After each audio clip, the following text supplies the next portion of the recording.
F it, let's ride. A new campaign for international spin studio SoulCycle as their CEO explains why the brand is taking such positioning. And Lamar rolls up its special purpose acquisition company just 14 months after registering it and after a separate $30 million investment in Vistar. Finally, despite record fuel prices, find out how understanding the evolving logistics landscape could be a critical key to the new era of growth for truckside advertising.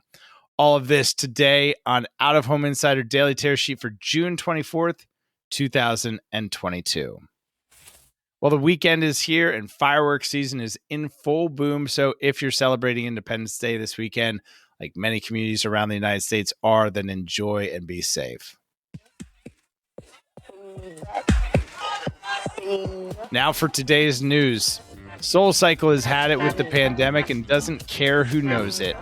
Before the pandemic, the boutique fitness brand was known for its long waiting lists, high-priced classes lit by candles, and amongst the most sweat-drenched workouts available anywhere.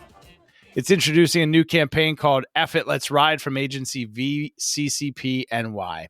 Evelyn Webster, CEO of the Equinox-owned brand, says, "We've been living our lives in some version of lockdown over the last 27 months. And while the human spirit is resilient, it's also extremely impatient. We felt that there was never a more important time to reclaim joy." I agree with that.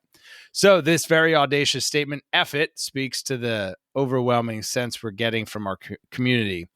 There's this pent-up energy to get back out into the world. And while I'm not exactly sure who's still locked down, I can absolutely understand that spin studios are probably not packed out, and completely agree with the sentiment and love the posture of the brand for this campaign. SoulCycle calls it a call to arms and features the energetic instructors that inspire rooms full of sweaty people to pedal harder. The brand says it's using out of home, digital, whatever that's supposed to mean anymore, and connected TV.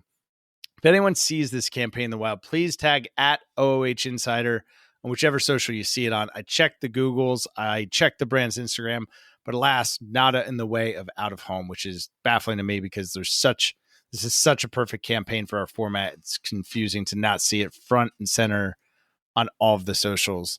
With out of home, the campaign oftentimes becomes the content. So to see SoulCycle taking the creative risk it should have is promising, but we'll put a TBD in whether or not it translated to the real world. With 83 studios across Canada, the UK, and the United States, hopefully someone out there hearing this can get some pics of this campaign in the wild. If you do and you want to be a real friend of the show, we'd love to see them. So please send any SoulCycle F It, Let's Ride pictures to Out of Home Insider, all spelled out. That's Out of Home Insider, all spelled out, at gmail.com. No OH abbreviations, just all spelled out.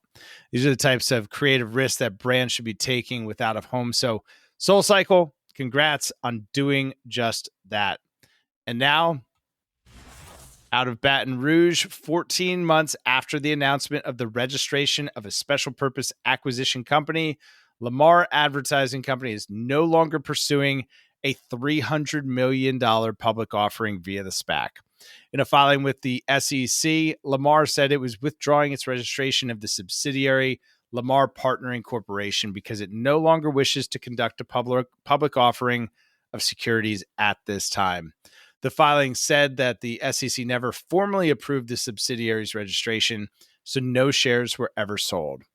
Lamar did ask the SEC to credit the fees it paid for the registration for future use. In April 2021, the Baton Rouge-based advertising giant first registered the Lamar Partnering Corporation as a SPAC. Known as a blank check, SPACs are shell companies formed to raise capital for an acquisition or a merger. Lamar's proposed IPO was for $300 million or 30 million shares at $10 each. Lamar didn't seem to have a specific company in mind when it created the SPAC, though filings did say the company was looking for a firm at the intersection of out-of-home technology and communications and with demonstrated growth potential. Filings indicate Lamar was primarily interested in a company with expertise in transit and airport advertising, international outdoor displays, and digital advertising.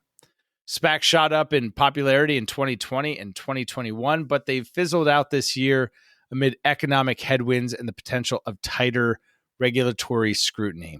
This comes after concerns rose from within certain camps of the industry.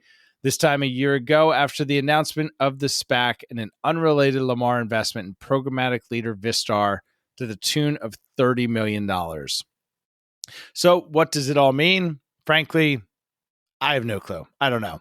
I do know this, though. The concern about Lamar's investment this time a year ago in Vistar was really without cause and is ultimately a good thing for all media owners on the Vistar platform, but especially a good thing for smaller media owners vying for their share of the pie. The investment by Lamar and Vistar enables the platform to continue developing its ecosystem, further enabling entrepreneurs of any size to build a network of digital screens and plug them into existing infrastructure. Pretty sure there aren't a whole bunch of media companies just itching at the idea of also becoming product-led tech startups. So let the rising tide lift all of the boats and enjoy the ride. As for the SPAC, I'm sure this isn't the last we've heard from Lamar on the acquisition investment front for tech companies in the out-of-home space. And finally, despite record fuel prices, find out how understanding the evolving logistics landscape could be a critical key to new era of growth for truckside advertising. In a world contending with the unrelenting impact of the great supply chain disruption and its attendant worry of the moment, rising consumer prices, a shortage of truck drivers is frequently cited as an explanation for shortages of many other things, from construction supplies to electronics to clothing. Last year, trucking companies in the United States suffered a record deficit of 80,000 drivers, according to the American Trucking Association. Given that trucks move 72% of American freight, a lack of drivers spells substantial disruption. The average trucking company has a turnover rate of roughly 90%. Let that sink in for a second, meaning that it must replace nearly all of its workforce in the course of a year. While this piece is mostly all killer, no filler, naturally there is a bit of it. Let's call it what it is. It's manipulation of the narrative, and that's this part here. The average trucking company has a turnover rate of roughly 95%, meaning that must replace nearly all of its workforce in the course of a year. Put a pin in that. As the Trucking Association itself noted, more than 10 million Americans held commercial driver's licenses in 2019. That was nearly triple the 3.7 million trucks requiring a holding of that certification. According to Steve Vistar, labor expert at the University of Pennsylvania, he's calling this a manipulation of the narrative, saying that there is no shortage of truck drivers.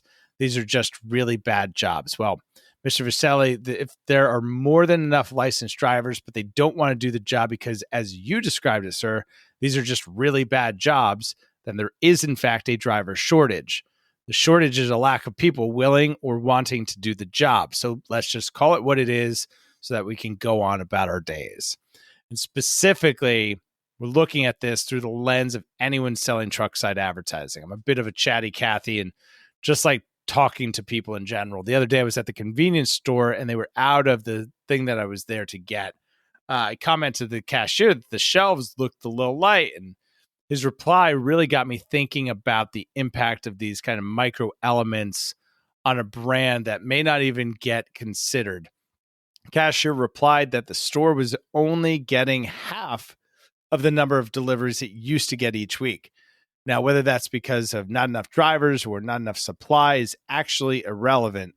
The impact on the brand is even greater than empty shelves. It's the big impact that those fleets used to contribute to the marketing mix.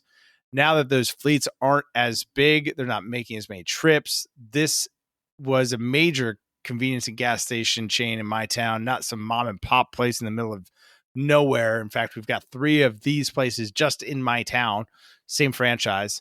So now start to think of the compound effect on that brand as these trends continue. How do you offset fewer deliveries and fewer miles with your brand on the road?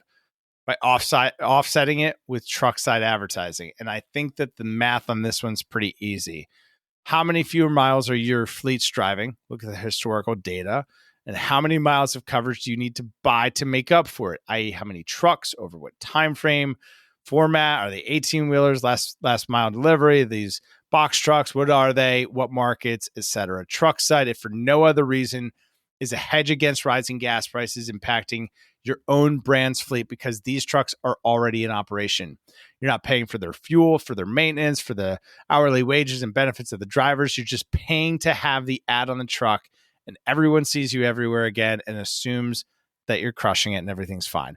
Reality is that circumstances haven't changed, but your posture as the brand returns to where it once was at a fraction of the cost, while the rest of the issues get worked out. Now, again, this specific strategy is for businesses that have existing fleets that are making fewer deliveries and that understand the impact of having trucks being seen brings to the brand, and how the absence of those trucks leaves a void.